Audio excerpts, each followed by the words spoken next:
Hello, viewers. Welcome to another edition of Aura News Flash documentary on Aura USA history.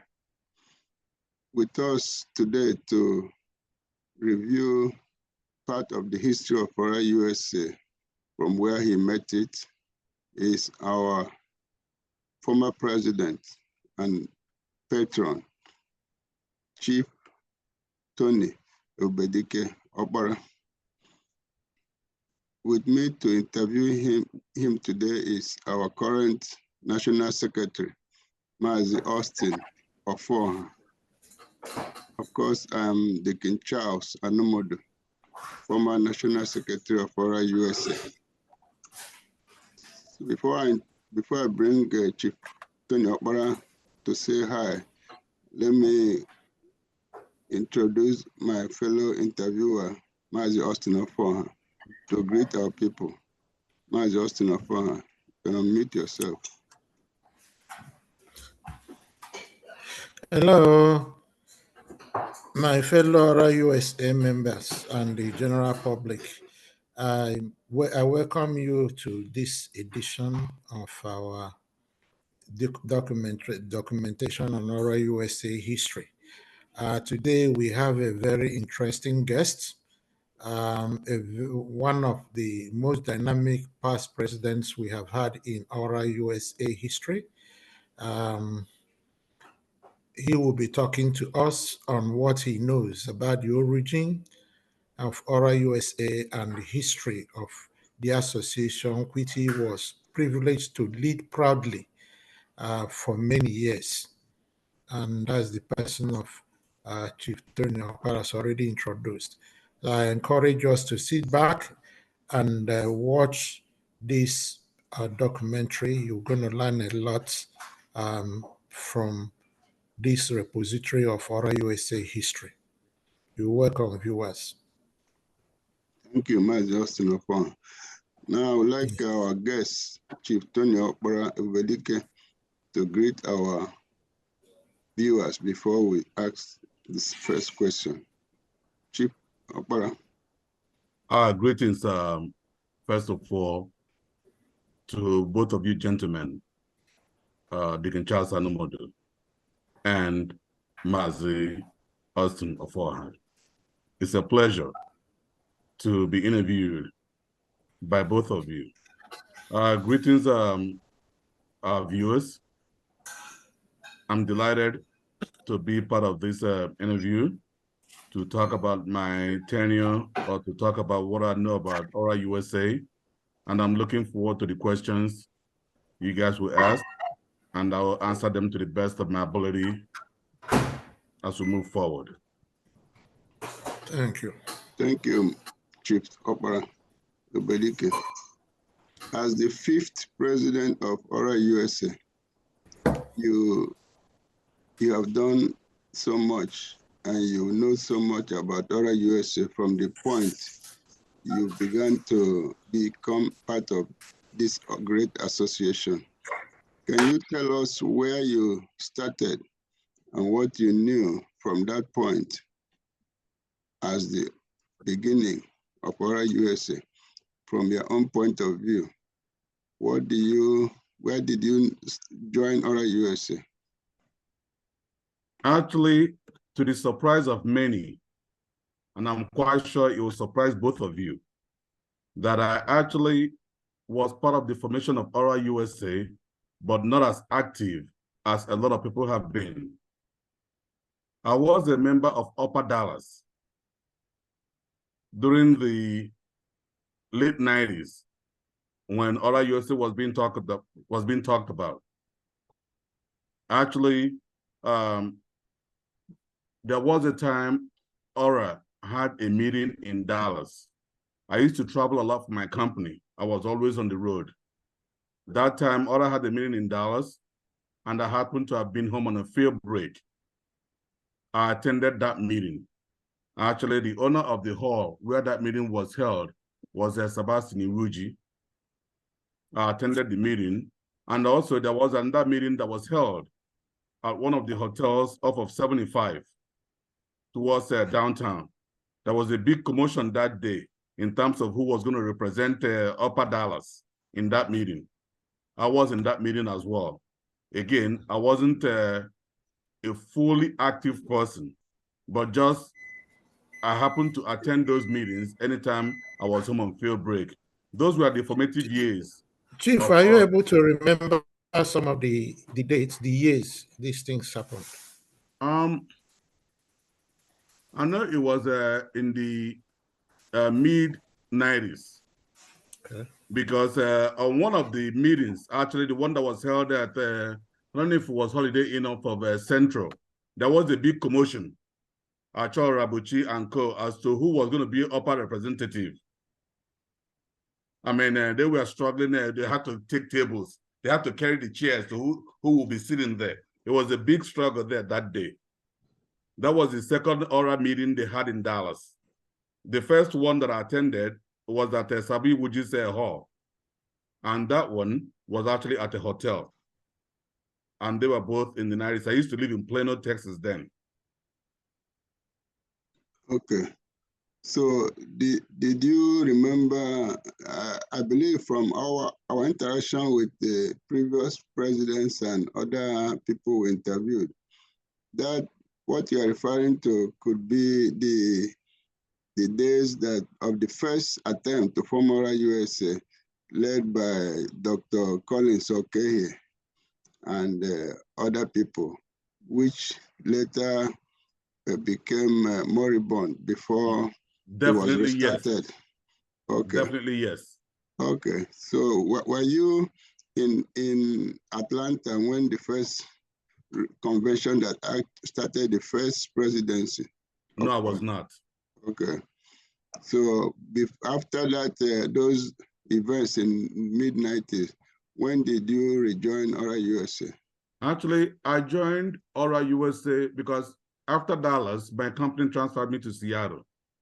Mm-hmm. And from Seattle, I moved to Atlanta.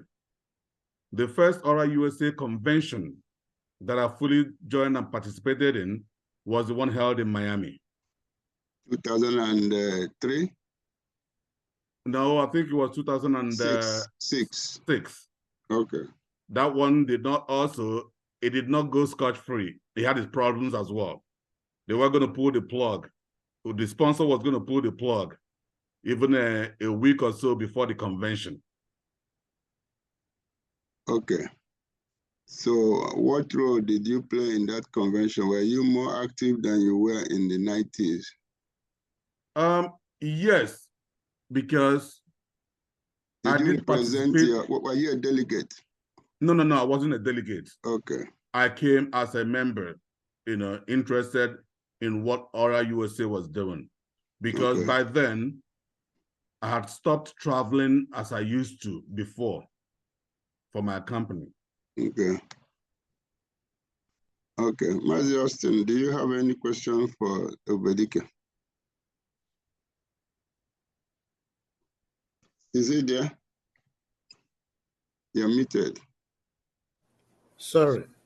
Not really. I don't have real question for Obedike at this stage. Okay. Okay, Chief Obedike, let's continue.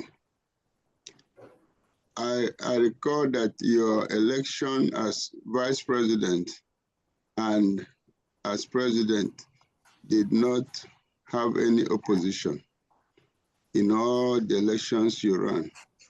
What was the secret? How come you are the only person that ran for vice president without an opponent? How did you do it? Actually, prior to deciding to run for that position, I did some consultation. I mean, there were lots of rancor. ORA was split. I mean, you have people on one side of the aisle, the other people on the other side of the aisle. And when I showed my interest, I spoke with both folks. And one thing I made clear to everybody was that it doesn't matter to me who won. I was going to serve as a vice president and I will work with anybody. I did not want to belong in anybody's camp. After I showed our folks my resume, because at that time, I had worked for Ericsson for over 27 years, and I'd been in leadership for the majority of those time. When people saw my resume and noticed that my resume was verifiable, I think it became okay. People that did not know me, people that were lukewarm, haven't heard what I said, and haven't heard my promise that I wasn't going to belong to any camp, but I was going to work with whoever won, made it easier for them to feel comfortable. A lot of people were recruited, but they refused to run against me because, number one, I chose not to make enemies just because of election. My name and my integrity meant more to me than going out there, telling lies, casting, unnecessary aspirations or allegations against somebody just in the name of election. So that helped me a lot and made a lot of people decide not to run against me for the position of a vice president. However, when people saw how I worked as a vice president, it helped change the dynamics of ORA. Then people realized that it would be better to groom a vice president for somebody to work in that area. In that way, the person at that point will learn the capacity of what it takes to be a president. And that has made it where most of the vice presidency position is what it's, vied for. People fight for that. And then if you do a good job as a vice president, it makes it easier for you to run for the post of the president. I guess I would consider myself lucky. And also, those things were also made possible by the folks that I associated myself with. Thank you. Mazi Austin Okpara. Yeah, thank you, Bedike, for sharing your experiences with us. It's interesting listening to you, and good to know that your first attendance to ORA USA convention was in Miami 2006. And I do remember you were first elected as vice president also in Miami 2014. What a coincidence, you would 13. say. Mm. 2013, yes. Yeah. Yes, what a coincidence. The same Miami. Interesting. But I want to ask you, during that election that brought you in as vice president, there was a lot of controversy. Like you observed, you said that ORA had issues like divided. What role did you play to unify ORA from your position as vice president, knowing the state in which you met ORA as vice president, how you came in? And would you also want to say that in an effort to avoid the repeat of what happened in Miami, that helped you to have an easy ride to the presidency without opposition? Actually, thank you for this question. When I assumed the post of a vice president, one of the first things I noticed, they included the people that served in that team, like Deacon Charles Anomodo. He was the secretary or assistant secretary at that time. Assistant secretary. He was assistant secretary at that time. I think George Akunda was the secretary. Yes. One of the things we did at that point was to, first of all, gather ourselves together and form a strong relationship. There were even cracks among the executives. Deacon Charles, if you remember, one of the executives actually we did not know was about to go to Nigeria. And there were issues about having online access to the accounts. Yeah. And it was a big issue between that gentleman and the president. Actually, I was the middle person that brokered that peace. Fortunately, we were able to avert that problem because that gentleman moved to Nigeria for a while. You know, but also being the first vice president in that situation that ran unopposed. One of my work, which Fidelis Sezewike, who was the president at that time, allowed me also to be part of the fend this thing. I've been making amends because most of those people were against him. So since I ran unopposed, it was easier for me to reach out to those people from both hours to say, look, election is over. Let's work together. But don't just believe our words. See what we are doing. We started putting a lot of things in place. Actually, we started going digital on a lot of things. You know, things like our website. And at that point, OGB, who was the PRO, was in charge of our website. OGB was spending most of his time in Nigeria. The Kinshasa Sanomodo, at that point, we had to convince him. You know, he had a website building company. OGB is it Carlo Benna? Yeah, Carlo Benna. The Kinshasa Sanomodo had a website building company. He did not want to do it because he felt it was going to be conflict of interest. But we pleaded with him. He didn't even charge us for that. He helped build a website for us as well. But the difficulty was Carlo Benna releasing this information he had on him to move to the one that Charles Anomodo. At that point, we were maintaining 2 websites. Again, when people started seeing what we were doing within the leadership, and we started opening up a lot of things, like the invitation letters that go out these days. It used to be a big deal back then. When I became the VP, I took over writing the invitation letter, inviting people at home. I made it open. Because prior to my time, you ask people to write the letter, they make it look like writing the letter was too much of a hassle. I guess because they were not used to computers or whatever, you know. Somebody like me can crank out those letters. I mean, thousands of them in one day. So a lot of people during that time were able to get visas. I still remember a lot of them that were able to come into America, you know, through ORAUSA as visitors. A lot of them will come and go. So those are some of the things. We opened up ORAUSA and made it where it wasn't just the delegates that were speaking. We opened it up where everybody can come to convention and speak at the convention. But when it came to voting, it was the delegates. Because prior to my time, actually, people will come, the convention will be full. But a lot of people will come to the convention. They will come to the gala nights because it was free. They will not come to the meetings during the day because they said it was only the delegates that were allowed to speak.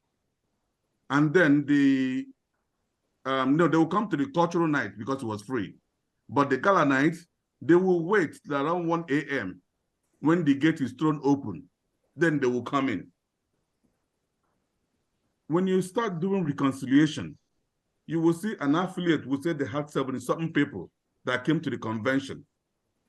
But then when you look at the number of registration, how much of money was paid, only about 20 or 30 people paid.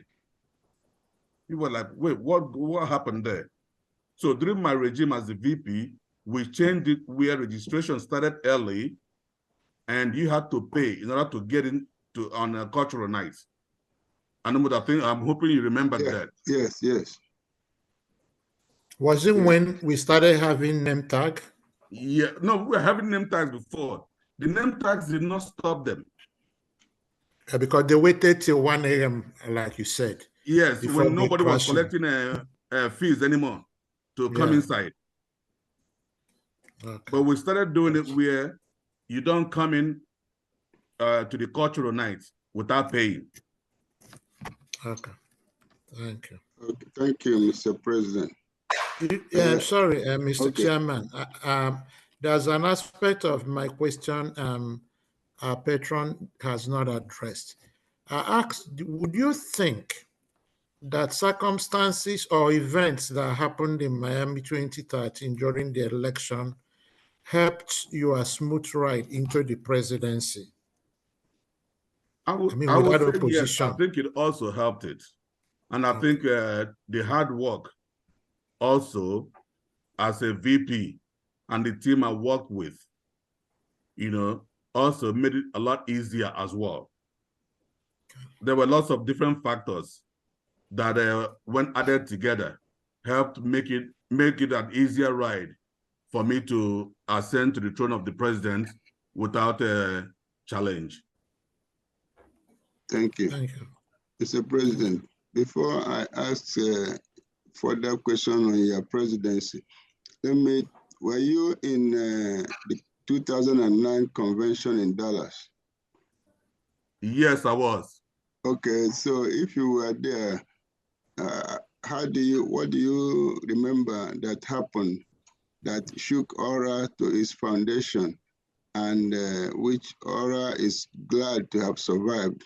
What do you think happened? And also in 2013 in Miami, these events that almost pulled all ORA down happened and ORA survived. What do you attribute to the success ORA had in those 2 years? Okay, the 2009 convention in Dallas, that was the biggest aspect of it was the election between Chris Onwuzurike and Ugonyemobi. Ugonyemobi from Atlanta, Chris Onwuzurike from Detroit. That election was highly contested, but also there were a lot of people. Somebody will promise somebody X. When it came to going to vote, they will try to vote for Mr. Y. That place was so rowdy that day that actually we were kicked out of the hotel. Out of the hall? Out of the hall, And as a matter of fact, on that election, each of the candidates chose somebody to represent them during the vote counting and all this stuff. Mm-hmm. And Ugonyemobi chose me as his representative. Oh, okay, you were a representative. Yes. Okay. Like a polling agent, eh? Yeah. Yes.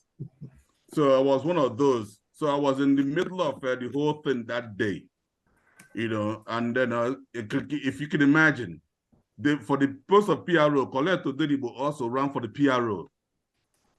And OGB from Baltimore ran for PRO as well against Colette. Again, it was voting across the divide. So Colette was with Ugo. OGB was with Chris Onwuzurike. So those things actually, even though, Chris Onwuzurike won that election, but I wouldn't say there were enmities created as compared to what happened in Miami. In Miami, it was deadly. I mean deadly in the sense that the Miami election could have caused... It got nasty at some point, I guess. Yes, could have cost people their marriages. Yeah. Because there were insinuations, things that were not true, but again, were thrown out there. I was lucky. During my own tenure as a VP or as a president, I didn't have to go through that. Thank and you. The past presidents, actually, the likes of Gibson Chibu, Fidelis Ezewike, Chris Onwuzurike, and also all these past patrons, all those folks, they're making use of them. All those folks that have been the backbone of Aura, and people like Anomoda and all these guys, the folks I worked with, were very, very supportive. Of course, my family was behind me 100%. My wife gave it all, even though she was in school during my tenure, but I mean, she was out there always supporting me and my son as well, Obinna. All of them were strongly behind me, which made my activities with Aura a lot more easier. Because if you are running an organization and the folks around you are not in support of what you're doing, it makes it difficult.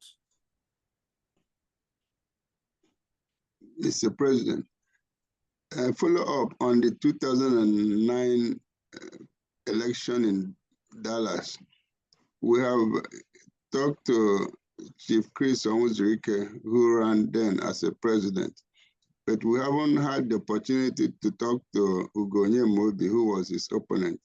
Now you have just informed us that you were the polling agent for Ugonye Mobi. So my question to you, to confirm what Chief Onwuzurike said, because of what happened at the election, how we were kicked out of the hall, how the patrons and some past presidents decided to take the ballot box into one of their suites and counted them. I believe you were in that room at that time. So do you believe that Chief Chris Onwuzurike won the election fairly and there was no rigging involved? Okay, first of all, I was not in the room when it was counted because I was sick that day. As a matter of fact, one of the president from Dallas then, what's his name, Dr. Tio, no, Dr. Kechuku, actually was the one that prescribed medication because I was very, very sick that day.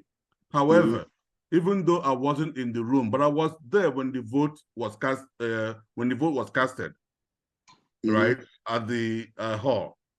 I believe Chris Onwuzurike won the election. I don't think anybody, is saying that even though they went upstairs to count it, that it was rigged. No, I don't think it was rigged. Okay, thank you. Mazafon, do you have any question?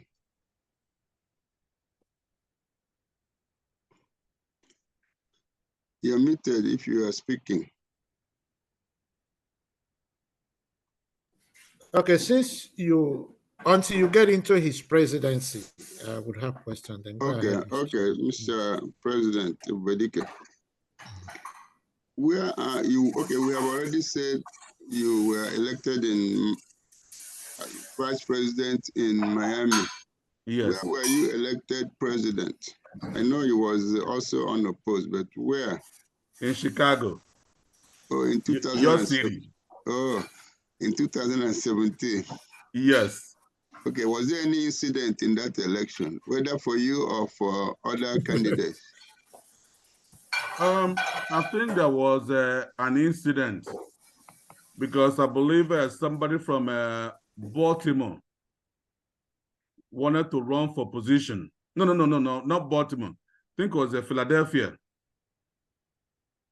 Wanted to run for a position, but I think they had an issue with their president. I can't recall the whole details, but it wasn't. It was one of the. I don't know if it was a assistant financial secretary or something. Okay. Okay, so that was the only incident that I can recall. Okay. Okay, so well, you were part of you were elected at that time too. So if you remember, please let me know. There was no serious incident that could be compared with Dallas or Miami. No, not at all. All I can recall is that the vice presidency was also hotly contested before our current president won. Yes, but there wasn't any incident. But we just knew it was hotly contested. Yeah. Okay. Mazafo, you have a question? I can go on. Go on. Okay, Mr. President, coming to your presidency, can you recall the major players, the board of directors, the committee chairs, and all those in your administration that help you to achieve your goals? First of all, my wife, Lolo Chief Okpara, as the women leader. My son, who was always supportive. The VP, Dr. Ozu Nebu. You, as I fondly called you, Kofi Annan, Deacon Charles Anomodo, as the secretary. Deservedly so. Yes. The treasurer did a good job. The financial secretary. Do you remember their names? No, Your treasurer was Joe Ben, right? Yes, the treasurer was Joe Ben. The Olero. financial secretary, I think we had Chief Stanley Dike. Yeah. You know, there was only one position. I mean, a couple of positions we are not pulling their weight. However, as a leader, you know, you look for the strengths. You look for individuals with their strengths.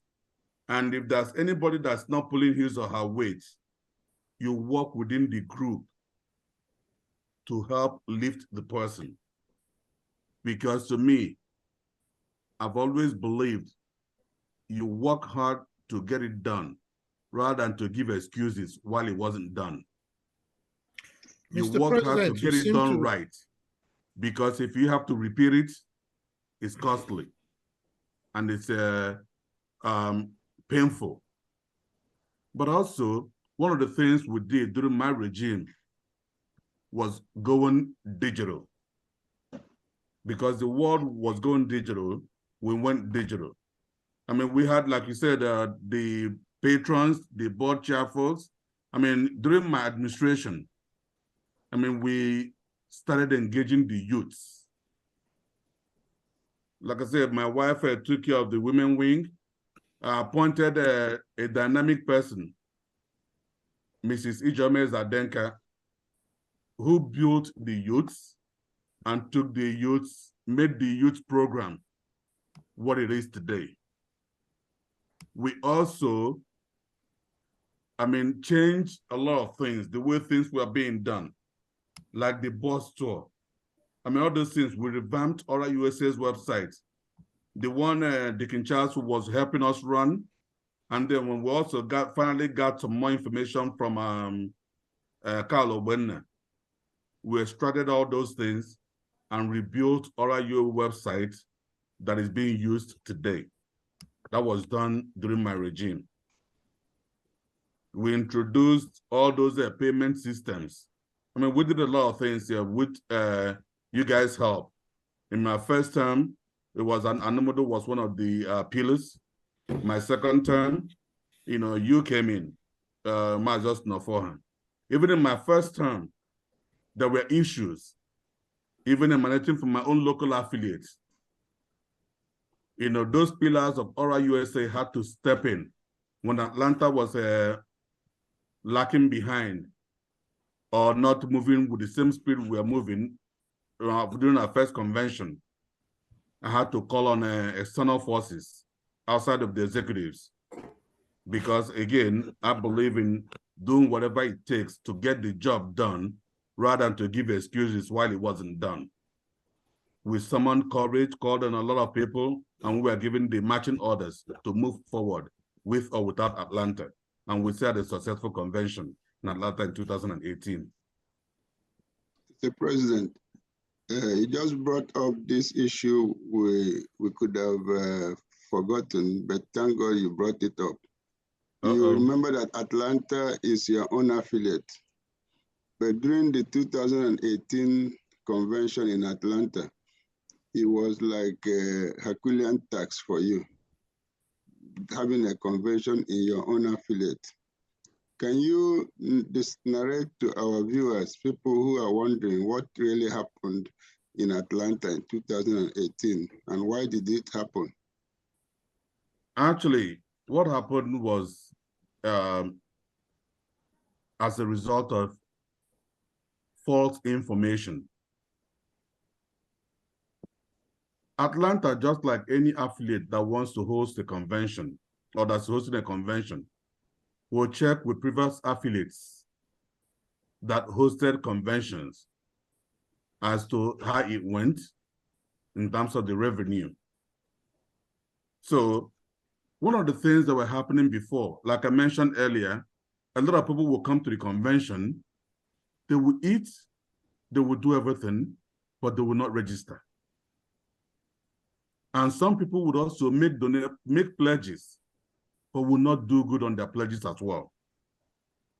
So what would happen is this: when you finish a convention, even though you show revenue, but you share the money that you've collected already. So what some of the affiliates were expecting to receive was less than they received. It wasn't because ORA cheated them, but ORA only shared the money that was available at that time. We were carrying a lot of unredeemed pledges. So when Atlanta decided to host the convention, they spoke with some past affiliates like Austin, Chicago, those two, for example. And the president from those places told them if they knew what they knew after the convention, they would not have hosted the convention. That ORA would do all this hype. At the end of the day, ORA would leave them hanging. So as such, the president of Atlanta, once they got that information, I didn't know that was the reason, they wanted to control things. And this was ORA convention, not a local Atlanta convention. They wanted to control things, and you cannot have two captains in one boat. It wasn't happening. And as such, they were trying to make everything difficult. They were not willing to release, like when it comes to brochure, for example, to provide the list of everybody. When it came to hotel, they wanted to be in charge and all this stuff. And those things became an issue. At some point, I had to get I had to call a meeting of the delegates, HOD meeting, to get a special permission because Atlanta affiliate was being a clog in the wheel. And I was given the mandate to move with or without Atlanta. When Atlanta saw that ORA is going to do their thing with or without them, then they came in, but they still did not come in without a fight because some of the monies they were supposed to release, they were not ready to release it. It got to the point at the convention that day, we told them, if you don't pay this amount of money by this time, X is not going to happen.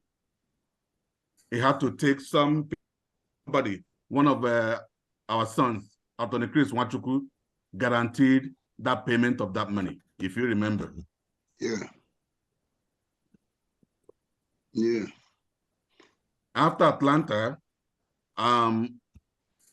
Washington, D.C. wanted to try the same thing as well, but we were not having that because one of the Atlanta situation was because the president was a woman. I mean, she played the card issue about being a woman that being marginalized. But I think at the end of the day, when all was said and done, Atlanta Convention was still financially successful. When it came after Atlanta Convention, it became a Washington, D.C.'s convention.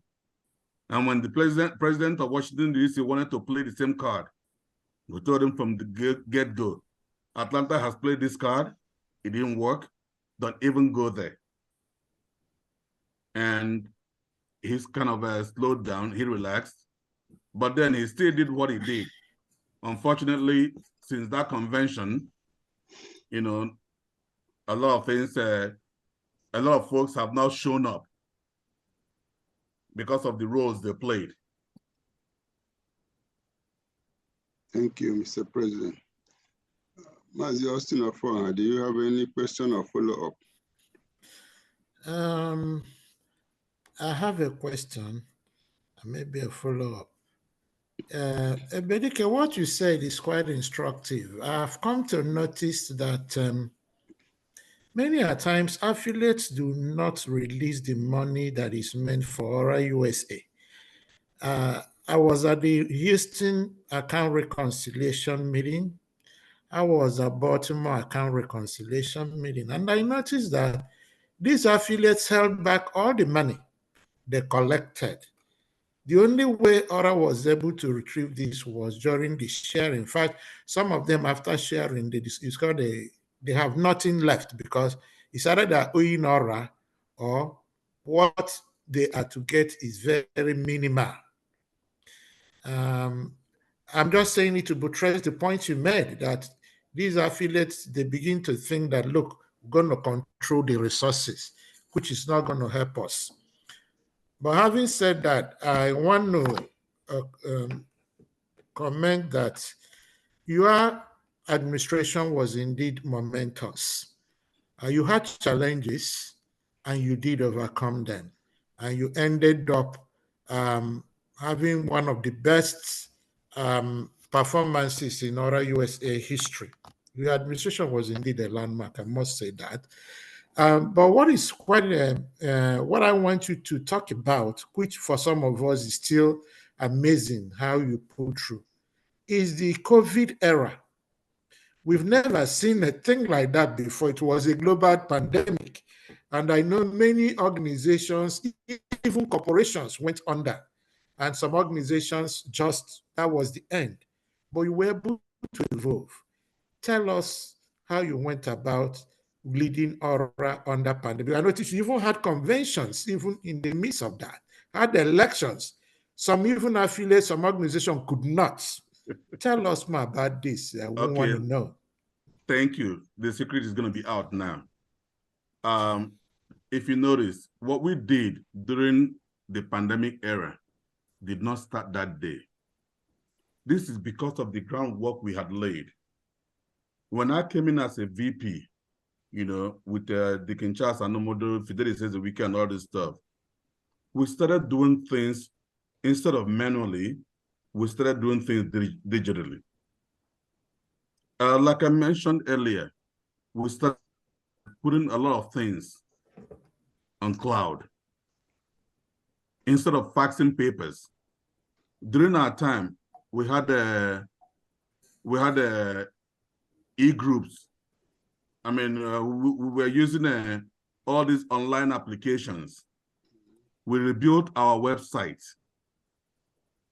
We created online forms. And Google Drive. We did Google Drive. We did all those things that made it easier. When COVID hit, the companies that depended on paper and typewriting that did not do things online actually went belly up. But we were lucky that we had started, we moved our activities online before COVID hit. And as such, when COVID hit, it did not affect us that much. When we came to Atlanta, the bus tour was done online. Before, it used to be people used to do a spreadsheet. We were doing payments. We had started having, we had Zelle, all those things. So, let me go back to a little thing, or something you said earlier, in terms of affiliates not wanting to release funds. In every affiliate, there are still folks today that still do not believe in ORA. There are some affiliates where if you run an election, if you run for an election as a pro-ORA person, that in itself alone will make you fail. Sure. But there are a few affiliates where if you run as a pro-ORA person, you will succeed. Those affiliates are the ones that have no issues. Now, but see, those affiliates where there's still suspicion, they are the ones that float those rumors. that ORA would not give you your money, ORA would do this, ORA would do that. So that's why when it comes to conventions, some of them want to hold back that money. But see, the mistake people make also is when they go to announce the amount of money each affiliate received, we're not supposed to say this affiliate held back $20,000. We're supposed to say this affiliate got $20,000. Even if they held it back, that's money they received from the convention. But if you say, okay, this affiliate held back 19,000 and what they got now is 1,000, what the common person just heard is after the convention, they got 1,000. Mr. President, that was just a privileged information because I was an insider. No, but we ordinarily would not. That's the same thing that was happening in the past. That's what I'm saying. Okay, got you. That's the same thing that was happening in the past. And also, one of the things that's been done now that's making it a lot easier is this pay upfront. Like if you don't pay, your name would not come up as a sponsor. If you come up as a sponsor, you have to pay for you to get that free page in the brochure. Before, people will wait. When they get to the hall, they'll make those pledges. And 9 times out of 10, they will leave the hall. And then they may pay next year or whenever they remember. But now they know if they make those pledges, they are supposed to pay before the brochure is printed. And they are supposed to pay in order to get a free page. And that thing, my recommendation also for the future people that will be doing the accounting, because this year when you guys did the accounting, they showed that we lost money in the brochure. That is not the case. We made money in the brochure, but the money was put in a different bucket. Sure. Yeah. If they put the money in the right bucket, like if a Bedike gave 1,000 and got a free page, it should be that a Bedike gave 900 and $100 will go to the brochure. I see. Yeah. So in terms of how we're able to succeed during COVID, it was because of the handwork, the layout that we have put together by doing things online even before COVID. Because what COVID did, the companies that survived are companies where employees were able to work remotely. They were still able to be productive. And that was the case of what happened with ORAUSA. We were able to work remotely. ORA made more money during COVID than anything. Because when we had the convention, we did the fundraising online. That money wasn't shared with affiliates. And our cost was minimal. Exactly. You know, the executives were very, very enthusiastic. And also, if you are a giver, it's easier for other people to give. If you lead by example, don't tell somebody to go sell this in the market if you're not willing to buy it yourself. If you buy what you want to sell first, others will do what? Buy it from you as well. And that was what happened. If you notice, anytime I wanted to do fundraising, not only would I start with myself, but I would also do with all the executives. You can bear me witness, and nobody can bear me witness as well. When people saw that the executives have donated, guess what? They followed suit. And that was why we were successful. Thank you.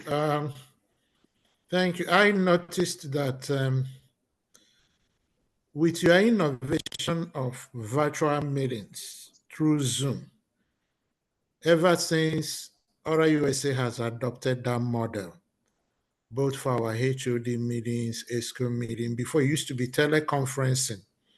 And I must credit your administration with that innovation.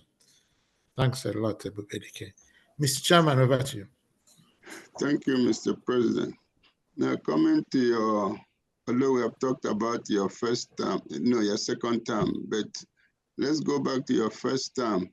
What will you describe as your greatest achievements in your first term? considering the projects and other innovations you introduced? Okay, there were quite a few of them. Again, reconciling and rebuilding ORAUSA website, it may look common today, but it was a Herculean task. Being able to go and get all those things together. The other day I was going through ORAUSA website and I saw the convention that was held in New York in 2010. I don't know if any of you have seen that. You go through that and look at all the folks that back then and look at us now. 13 years ago. We have matured. Call it that. That's good. Then also tenure in Chicago, the state government through Lawrence A. Bureau give us a piece of land in Olo. You know, during my term, we worked. Paid all the duties for the place, and then started walling the place. You know, towards the completion, you know, that was when Ihedia came on board, and then that was when they put a stop work on it. And fortunately, actually, they put the stop work in the time of Uzodimma. Yes. No. They put the stop work in the time of Ihedia, because Really? they were doing the white paper. Yeah. Yes, it was white the paper. local government chairman that did it. Yes. I thought it was during Uzodimma. No, but okay, Ihedia was the one that started the white paper project, right? Yes. Yes. But then it was when Uzodimma came in, that was when it was completed. And yes, that place and was he put the stop work. Yes. Yes. You know, fortunately, you know, it was released, and at least the walling has been completed by this administration. And now we are moving forward with trying to at least get approvals to start the construction work on that place.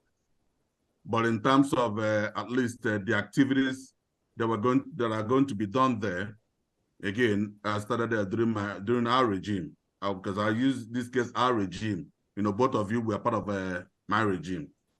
And then the women, one of the things at least they did was the motherless babies home.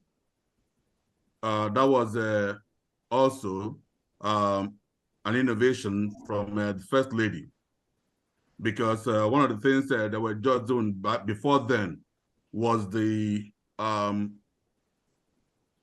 financial assistance to women empowerment. Yes. Microfinance. Yes. But then during my administration as well, they also modified it a little bit, because the people that were doing it before, it was difficult trying to get that money back from those guarantors. But when we put it in the hands of the women, they made it a little tighter in terms of the terms of reference to get that money and when to pay the money back. So the women managed it a lot better. You know, before, the money was being paid in dollars. You know, they gave them $1,000, but by the time it was time to pay back, the dollar equivalent, you know, had diminished. You saw somebody that may have received their $1,000 at the rate of, let's say 200 naira. But then when the person wanted to pay back, they pay back the $1,000 at the rate of 800 or so. So the money we were getting back was just not what comparable to what we gave. So this time the women changed it to naira. They were not giving dollars anymore. If you get, I think they changed it to 200,000 naira each. That's what you get. And I think that was probably done during Ezewike's time, but it was continued, you know, when I took over. But when I took over, that's when the women added the motherless babies home visit as one of the activities. Also, during my regime, we also strengthened the medical mission. You know, I went to every medical mission. I participated in every medical mission as the VP and also as the president. Hello? Even though I'm not a medical practitioner, I'm not in the medical line. But again, I always believe in buying any market that I want somebody to go sell for me.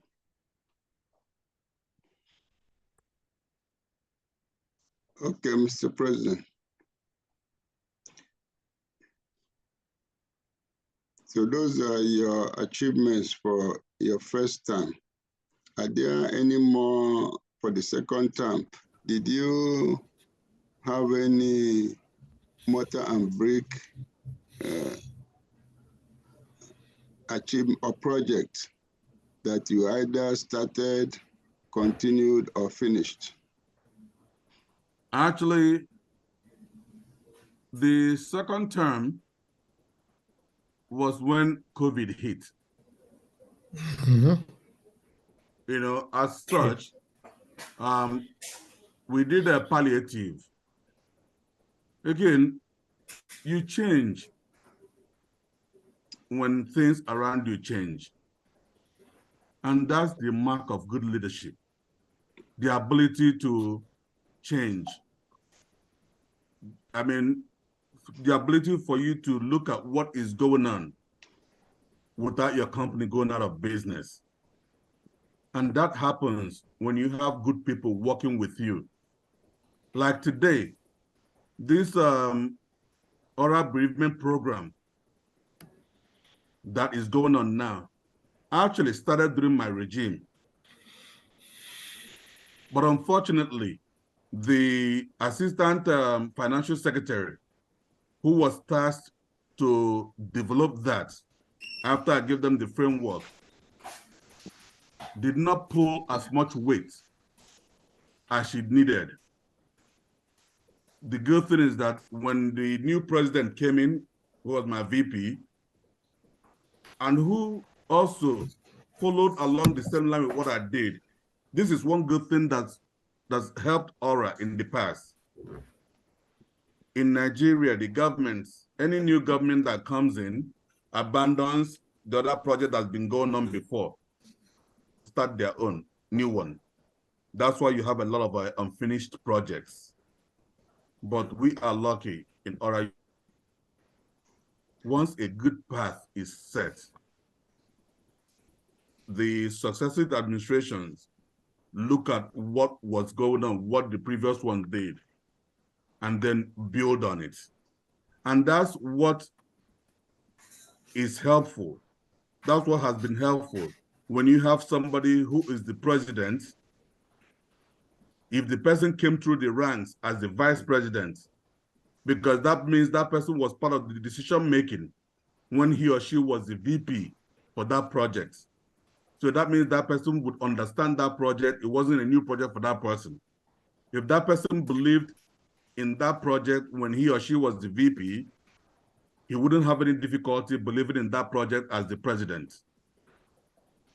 So this oral bereavement program now that has kicked off in full speed started during my administration, or was birthed during my administration. But this administration now has taken it up. Actually, the first payment, we lost the first person, unfortunately. You know, we went to the wakekeeping, I think about 2 or 3 weeks ago in New Orleans. The Agochukwu family was the first recipient of oral bereavement program. This is a good program. Before, we used to have a Hartford insurance. And the older you get, the less money you will get from Hartford insurance. Not only that, they were not also covering a lot of states. So a lot of people did not want to get involved because of the Hartford insurance. But now, people are happy with the oral bereavement program that just got started. And unfortunately, we had to pay because we lost somebody. But that has also shown people that ORA means what they say. So hopefully next year, during the next enrollment season, we'll have more participants.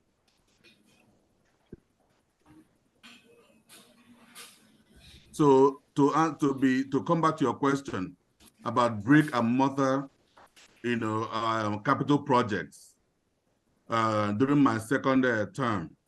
We couldn't really do that because of COVID. I mean, the things you could do with COVID were mostly digital projects. And also, because of the insecurity that was at home as well, we couldn't do the medical mission. Even though we wanted to do it, but we couldn't do it. We did the palliative even with the COVID, but we couldn't do the medical mission because of the security situation. And you did the mask. Yes, we did the mask, but we couldn't do the medical mission because of the security situation back home. By mask, I mean you distributed masks. Face masks, yeah. We distributed them amongst all the 12 local governments. Okay. Okay. Mr. Austin, do you have any question or follow-up? Yeah, I want to take advantage of what Ebedike said a moment ago to ask him this question. Ebedike, as the former president, of course, you were the vice president for 4 years consecutively, and the president for another 4 years consecutively, during which you served as vice president and also somebody served you as vice president. And you have in a moment said the benefit of having somebody rise through the rank and file for continuity. I want to ask you this question, and I've asked it to one of your predecessors before. Would you, with the benefit of insight, recommend a constitutional amendment in ORAUSA that would require or mandate every would-be president to first serve either as vice president or secretary to go through the rank and file? Would you want us to make it a constitutional requirement, or would you rather we leave it as loosely as it is presently?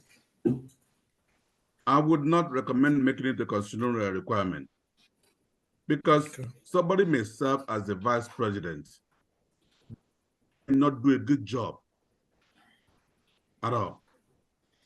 If the person doesn't do a good job, that doesn't mean the person must be a president. Vice president is a place for you to, yes, learn. When somebody fails in class, do you promote the person? You repeat. Exactly.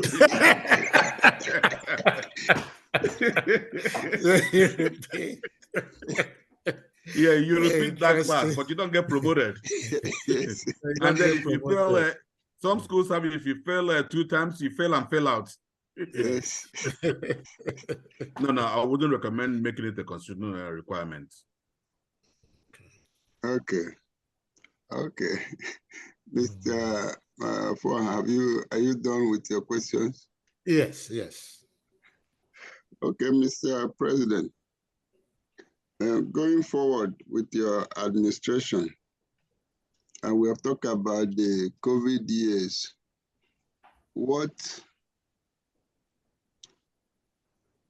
and you had an election in those COVID years.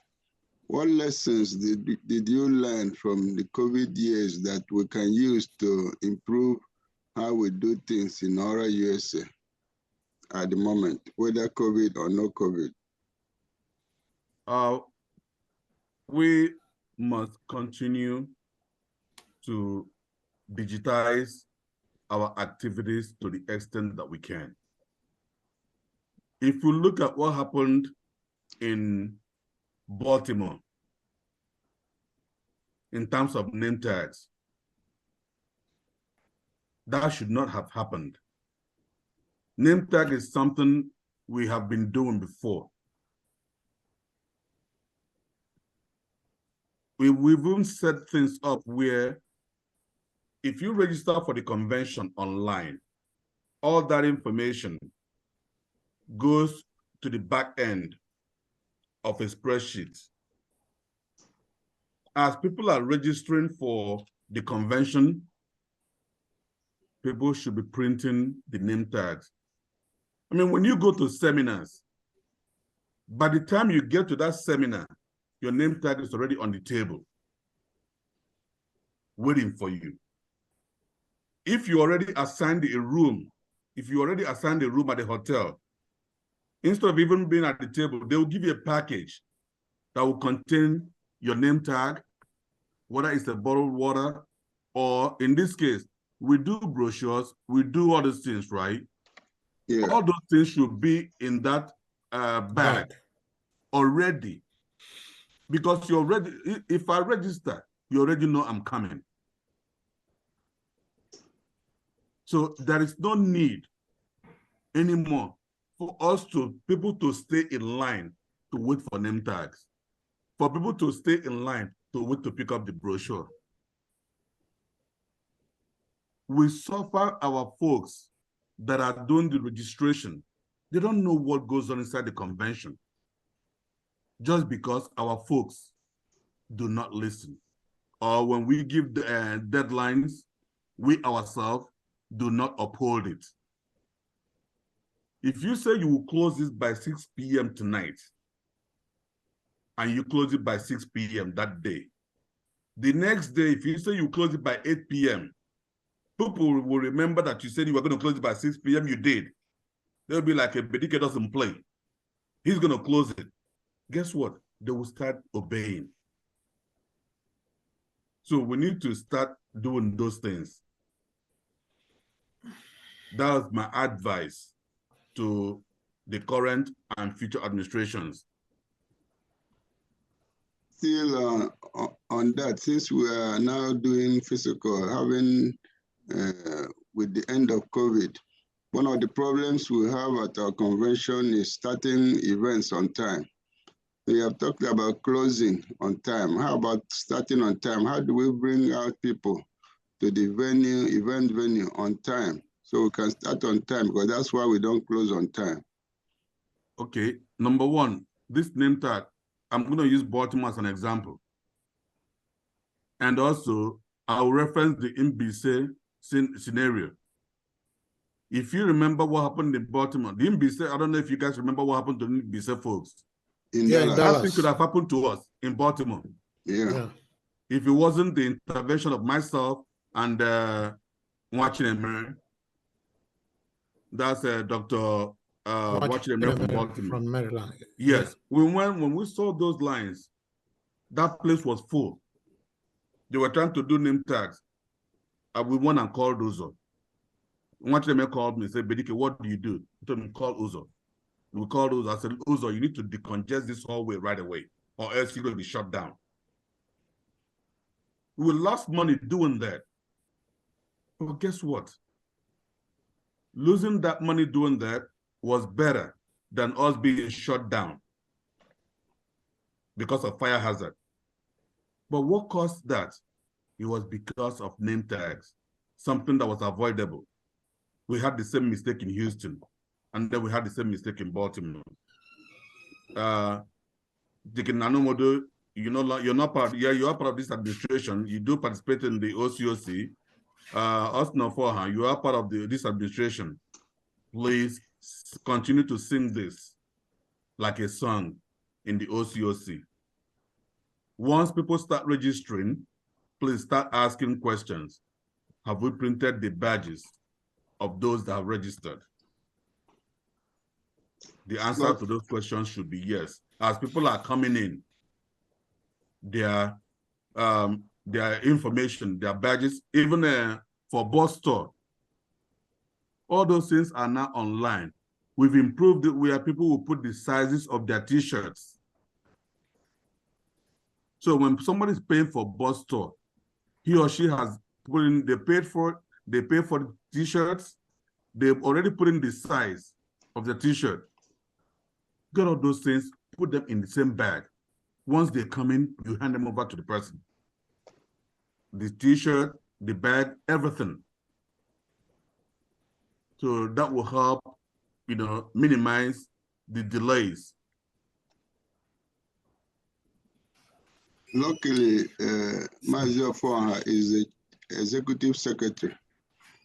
So he will make sure that the secretary implements these recommendations and advice of our 5th president?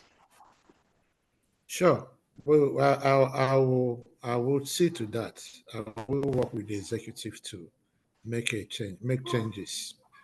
Thank you. I will. Yeah. Now we are coming towards the end of this interview. Chief Okpara, you have been a very good guest, and you have been very resourceful in recalling the history of our USA that happened while under your watch.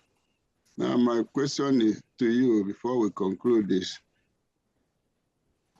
First of all, let me allow you to mention how your successor was elected. Who is that successor? And what do you have confidence that he will do as well or even better than you did? My successor in this case is Dr. Uzo Unebu. He worked with me as the VP, and I recommended him to go for the presidency as well, because as a VP, he did an awesome job. I don't know how many medical doctors would have free time to do what Dr. Uzo is doing. Dr. Uzo as a VP, did a good job. And during my term as the president, the previous presidents supported me.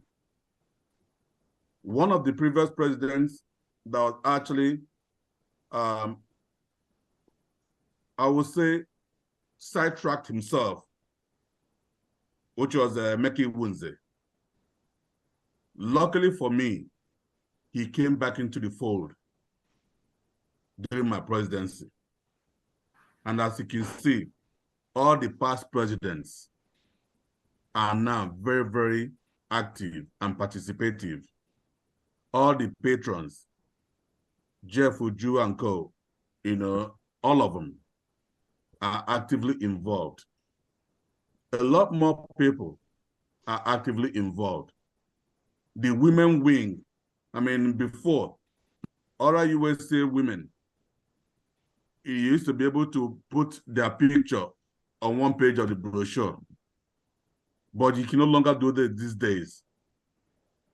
Taking pictures of ORAUSA women is now one of the biggest battles, because there's not even a place that's big enough for them. So ORAUSA participants and participation has grown, and it continues to grow. The first lady, my wife, during my administration, made it bigger than what Mrs. Ezewike did. And I'm quite sure Mrs. Ezewike made it bigger than what Chris Onwuzurike's wife did, who also made it bigger than what Meki Wunze's wife did. And I'm quite sure Lola Titu Nebu is even going to grow it bigger. Imagine what happened. I was only able to have 2 physical conventions. Could you imagine what would have happened if there was no COVID and we were able to have 4 physical conventions?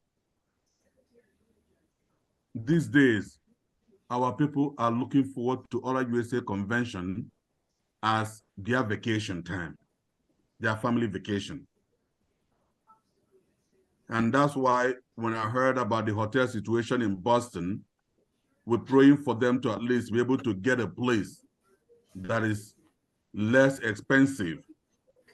Else, a lot of people will fly in on Friday to leave Sunday, instead of flying on Tuesday, like we normally do in these days, to leave Monday. Okay. Okay. Then my last question, Chief Tony Okpara. having brought ORA USA to the level you took it to, and the current level right now with the current president, ORA USA is one of the most formidable diaspora organizations in America. It's also a household name in Nigeria, especially Imo State. ORA USA future depends on how our future leaders handle it. What confidence do you have in our future leader, and what is your advice for our future leaders to even do more and take ORA USA to a greater height? How do you want them to, where do you see ORA USA in the next 10 or 20 years? Thank you for this question. We need to continue to elect people in ORA leadership, people that will look somebody in the face and think about ORA instead of just themselves. You know what we had to go through. We have people who are wanting us to endorse one person against the other. And we saw how strong I had to stand to say, no, we would not endorse Joe Blow against this person. At the end of the day, it was all about ORA. It's not about individual. And then also, for you to be in ORA USA leadership, you must have the time and the capacity. ORA USA positions is unlike a lot of organizations where some positions, even though you call it assistant this, assistant secretary may not have much work, but not in ORA USA. Assistant secretary in ORA USA is as busy as the secretary in ORA USA. Assistant financial secretary in ORA USA is as busy as the financial secretary. ORA USA first lady is equally busy. So it's not just the man, it's not just the president. So both areas. So if somebody is running for position, if you're a man and you're running for a position of the president, you better have a discussion with your wife to make sure she's ready, she's able and ready and willing to support the activities of ORA USA, or else we will lose on the gains we have made in the past. You have to have the capacity, you have to have the time, you have to have the ability, and you have to be able to look people in the face and call a spade a spade. You also have to keep your nose straight. You have to keep your hands clean. Because if you compromise yourself, then you will not be a good leader. Because you will tell somebody A and tell the other person B. Unfortunately, when they're both together, they will say, okay, what did you say? Then you will start looking at them like a deer, with the headlights. But if you say something, if I say something to you and say the same thing to Austin, and both of you are together, I will still be able to repeat what I said. Those are the things that make a leader, that gives a leader a strong leg to stand on. Yeah, have a good one. Meet yourself. Yeah, that's fine. Okay, Mr. President, are you done? Yes, I'm done. Okay. Ms. Mazafon, do you have any concluding statement we can make before we close this meeting? Now, before you guys close, I want to thank you, both of you. Yeah, we'll come back to you, Mr. President. Okay. Mr. Afon, do you say any concluding remarks? Yeah, I'm glad to make this remark because it's been an exciting session having Ebubedike on the seat, who is indeed an encyclopedia of ORA USA history. a major pillar in ORAUSA. Eberike, you have not disappointed. You have lived up to your billing in this interview. I'm sure our viewers are indeed thrilled, and their knowledge of ORAUSA has been enriched. And I'm also sure that our present leaders and the future leaders have listened to your advice, and I sincerely hope they will take to it to move ORAUSA forward. Thank you, Eberike, for coming, and we look forward to having you some other time to talk on ORAUSA issues.